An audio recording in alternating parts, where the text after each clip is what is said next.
So let's talk about transitioning between speakers.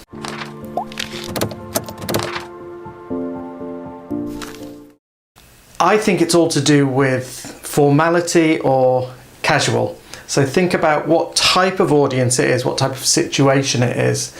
But really it's just about politeness, and I think it's polite to introduce who's going to speak next, and then it's polite for that person to thank the person who's spoken before. And the amount of introduction you need to do really depends on how formal the situation is.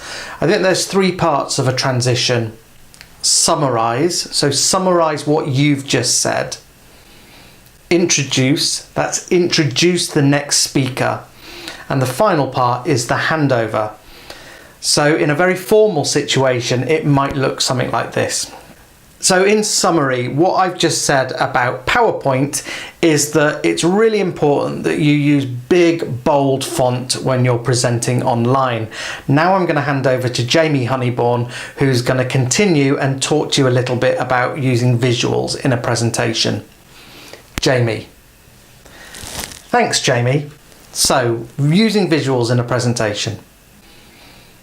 Now in a more casual presentation, maybe where I know everyone knows each other, I would still hand over. Maybe I wouldn't do the big introduction bit in the middle, so it might look something like this. So to summarise, what I'm saying about PowerPoint is that you need to use really big font, especially when you're presenting online. Jamie, thanks. So I'm going to talk to you a little bit about visuals. I think transitioning between people is always good, it's polite, there's a level of formality that you might do in a more formal presentation that you wouldn't do in an informal presentation. So the three stages: summarise, introduce, hand over. In a less formal presentation, maybe you don't need to do all the introduce. So summarise, hand over. Hope that makes sense. Thanks for the question. Bye for now.